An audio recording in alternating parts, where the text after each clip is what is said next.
नमस्कार। YouTube channel maths era and civil engineering by R P. Vyas से मैं आर.पी. व्यास कक्षा 6 से कक्षा 12वीं के सभी विद्यार्थियों का हार्दिक स्वागत करता हूं, जिनकी रुचि गणित विषय के अंदर है। अब ये मैं वीडियो शुरू करूं उसके पहले बता दूं कि मैंने विशेष रूप से एक अति मेधावी छात्र मयंक जी के आग्रह पर इस वीडियो को तैयार किया है। और मयंक जी अभी कक्षा एकादशी यानी कि 11वीं में पढ़ते हैं और कक्षा 10वीं में वो आदर्श विद्या मंदिर में पढ़ा करते थे। बहुत मेधावी छात्र हैं और मेधावी छात्र जो होते हैं हमेशा कुछ लीक से हटकर बात करते हैं। तो ये जो कुछ क्वेश्चन मुझसे पूछे गए, जैसे कि आप जानते हैं कि मैं बच्चों की प्रॉब्लम सॉल्व किया करता हूँ यूट्यूब के माध्यम से, ताकि सबको फ़ायदा मिले। तो उन्होंने 2 प्रश्न पूछे हैं, ये हैं गुणनखंड के, फैक्टर्स के। यद्यपि प्रत्यक्ष रूप से तो ये किसी अध्याय के लगते नहीं है, किसी क्लास के, लेकिन इनका उपयोग कहीं न कहीं ज़रूर होता होगा, इसलिए इन्होंने मेरे से प्रश्न पूछा है।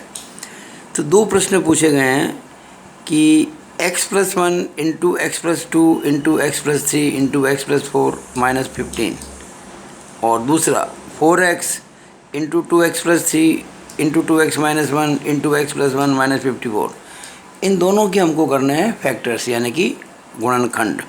यानी ये जो एक्सप्रेशन लिखा हमने, ये गुणनखंड के रूप में नहीं है। ये इन 4 का तो गुणा हो रहा है, ये 15 घट रहा है। यहाँ भी इन 4 का गुणा हो रहा है, 54 घट रहा है। लेकिन हमको जो उत्तर निकालना है वैसे देना है कि कुछ पदों का आपस में गुणा हो। तो यानी कि इसके फैक्टर्स करने हैं।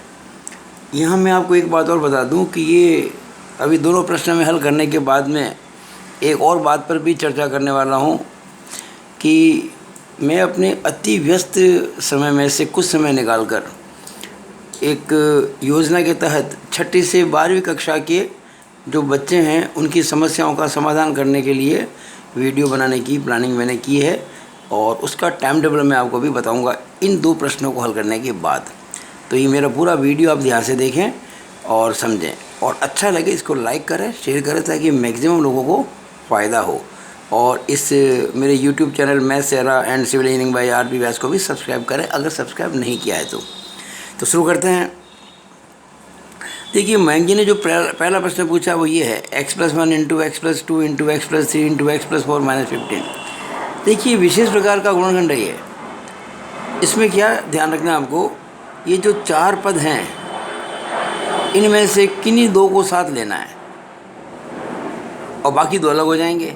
और साथ लेते हुए ध्यान रखना है कि जो गुणा करेंगे पदों को, तो जो शुरुआत के 2 जो टर्म्स आएंगी वो कॉमन होनी चाहिए, सेम होनी चाहिए।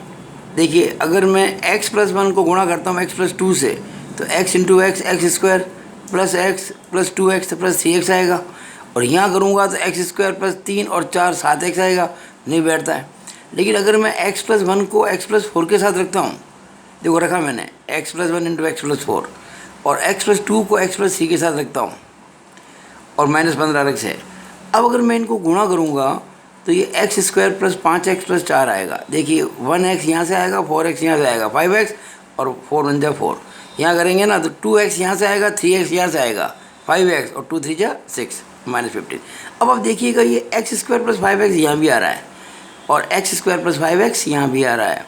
इसको मैंने अलग लिख दिया ब्रैकेट के अंदर, और फिर इसको मैंने कुछ नाम दे दिया, ये y कह दिया मैंने। x² प्लस 5x को y मान लिया, लिखा ना लेट x² प्लस 5x बराबर y। तो क्या हो गया, y plus 4 into y plus 6 -15। अब ब्रैकेट खोला तो y into Y, y² 4y और 6y 10y और 4 इंटू 6 24 -15। तो y² प्लस 10y और 24 में से 15 घटाएंगे तो 9 बचेंगे।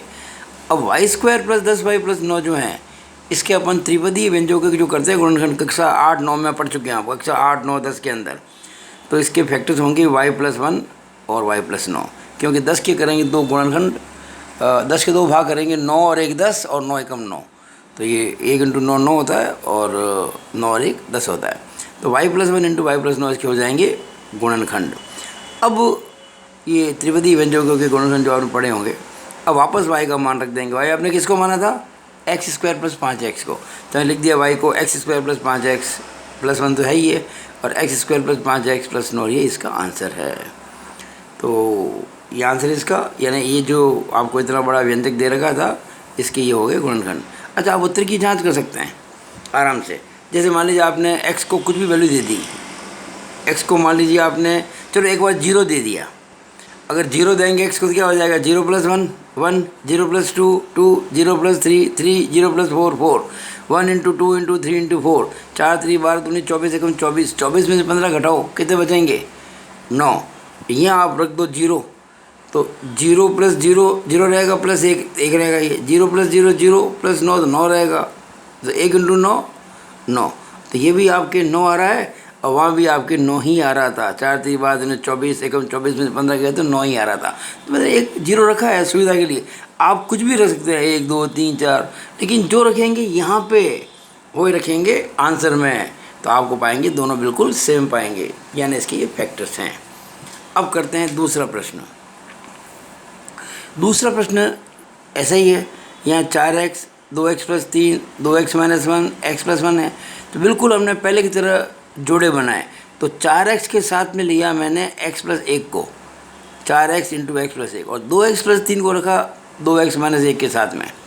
अब जब ये गुणा करेंगे तो 4x² + 4x आएगा, और यहाँ आएगा 2x × 2x 4x², 3 दूनी 6x और माइनस का 2x यानी प्लस का 4x, और +3 × -1 होता है -3 और -54।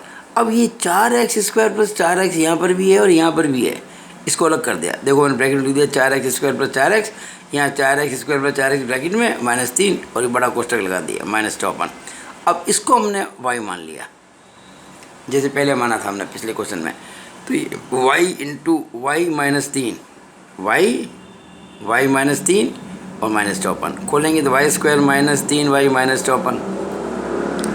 अब करेंगे इसके त्रिपदी व्यंजकों के त्रिगुणनखंड, तो 9 में से 6 गए 3 और 9 × 6 54, 9 से होते हैं ना, तो ये माइनस के 9 होंगे प्लस के 6 होंगे, क्योंकि हमको गुणा लेके आना है। माइनस में तो एक साइन माइनस होगा और एक साइन प्लस होगा, और लाना हमको बीच में माइनस, इसलिए बड़ा माइनस का होगा छोटा प्लस का होगा।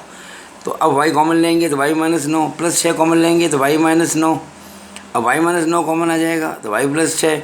इस तरह से ये y - 9 × y + 6 हो गया। y का मान लिख दिया 4x² + 4x - 9, 4x² + 4x + 6।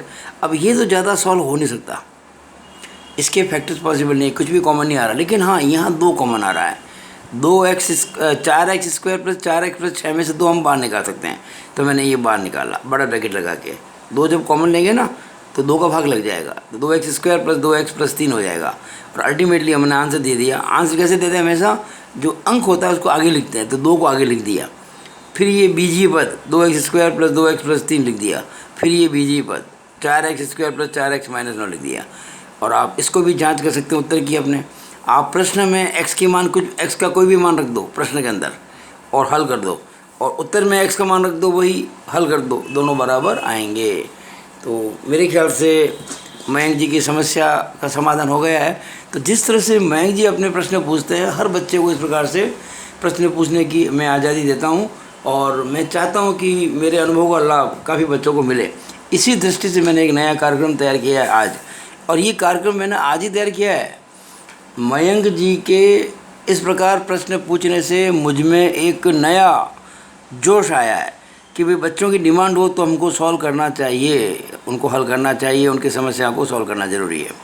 तो मैंने कक्षा 6 से 12वीं के लिए, 6 से 12वीं के लिए गणित विषय के अंदर किसी भी चैप्टर, किसी भी टॉपिक पे बच्चों को समस्याएं पूछने के लिए आह्वान किया है। आपको मैं बता दूं, मेरे पास बहुत कम टाइम है, मैं बहुत ही टाइट शेड्यूल में काम करता हूं, 24 आवर्स मेरा वर्क रहता है, लेकिन इसके बावजूद चूँकि मुझको पढ़ाने का शौक़ है, इसलिए मैं ये काम कर रहा हूँ। और ये 3 घंटे मैं रोज़ाना निकालूंगा इस काम के लिए। काम क्या है वो समझ लीजिएगा। देखिए, क्लास 6 से लेकर 12 तक कोई भी क्लास का बच्चा हो, लेकिन पढ़ने वाला बच्चा हो, ऐसा बच्चा नहीं जो कि पढ़ाई में रुचि नहीं और फालतू की बातें करता हो, ऐसे बच्चे हमको नहीं चाहिए। होशियार बच्चे, समझदार बच्चे, मेरिटोरियस बच्चे जिनकी रुचि पढ़ाई में रहती है, और ख़ास तौर पे ऐसे बच्चे जिनके पास ट्यूशन के पैसे नहीं होते हैं, उनके लिए लाभ की स्कीम है। हर कोई इसके अंदर शामिल नहीं हो सकता है। तो मैं अपना एक शेड्यूल आपके सामने प्रस्तुत कर रहा हूँ, तो आप सब इसको नोट कर लें। कि कक्षा छठी के, देखिए सीबीएसई आरबीएसई का कोर्स सेम हो गया है, तो कक्षा छठी के विद्यार्थियों के लिए मैं सप्ताह में 2 दिन, मंडे और थर्सडे यानी कि सोमवार और गुरुवार को समस्याओं के समाधान हेतु वीडियो बनाया करूँगा। और अगर समस्याओं के समाधान के लिए कोई मैटर मेरे पास नहीं आया तो मैं अपनी ओर से कुछ अच्छे अच्छे प्रश्न सॉल्व करूँगा आपकी पुस्तक के, सप्ताह में 2 दिन। वो वीडियो लगभग आधे घंटे का होगा, यानी कि आधे घंटे के 2 वीडियो होंगे सप्ताह के अंदर, कुछ कम ज़्यादा भी हो सकते हैं, लेकिन लगभग आधा घंटा मान लो एक वीडियो। इसी तरह से कक्षा 7 के लिए मंगलवार और शुक्रवार, कक्षा 8 के लिए वेडनेसडे और सैटरडे, कक्षा 9 के लिए सोमवार और गुरुवार, कक्षा 10वीं आरबीएसई के लिए Tuesday and Thursday, class 10 CBSE के लिए केवल एक दिन रखा मैंने, सैटरडे, 11th क्लास के लिए Monday Wednesday Friday, 12th RBSE के लिए ट्यूसडे वेडनेसडे फ्राइडे और 12th सीबीएसई के लिए सैटरडे। ये मैंने दिन तय कर रखे हैं, यानी मुझको रोज़ाना 3 वीडियो बनाने हैं, 3 एवरेज 3 वीडियोस डेली बनाने हैं। और वो मेरी इच्छा है कि मैं बच्चों की डिमांड पे बनाऊं, मैं अपनी ओर से कुछ नहीं कराऊंगा। मुझे किसी को कोर्स पूरा नहीं करवाना है, मैं आपका टीचर नहीं हूं, मैं तो केवल मोटिवेशनल टीचर हूं। जो अगर आप कहीं भी पढ़ते हो, ऑनलाइन क्लासेस में पढ़ते हो, किसी कोचिंग क्लासेस में ऑनलाइन पढ़ाई कर रहे हो, लेकिन आपको कोई समस्या आती है आप मुझसे पूछ सकते हैं। तो ये फ्री सर्विस है मेरी, इसमें कोई तरह की फीस नहीं है। बस इसमें एक नियम कायदे होंगे, उनको आपको पालना करनी पड़ेगी।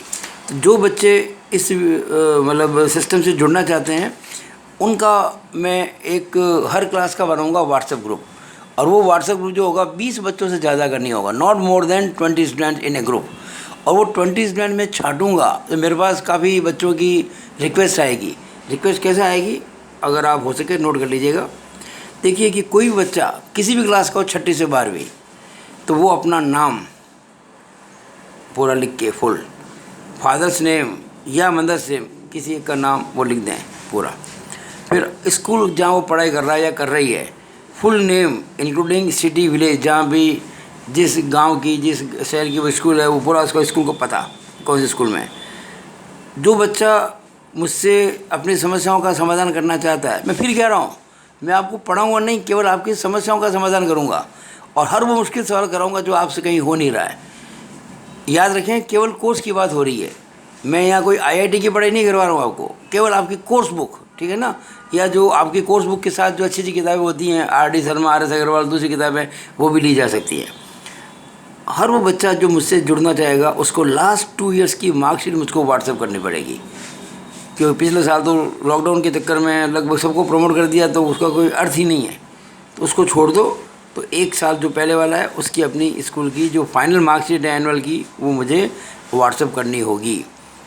फिर गार्जियंस के कॉन्टैक्ट नंबर, यानी आपके माता पिता या जिनके अंडर में आप पढ़ाई कर रहे हैं उनके कॉन्टैक्ट नंबर, ताकि मैं आपकी रिपोर्ट उनको दे सकूं।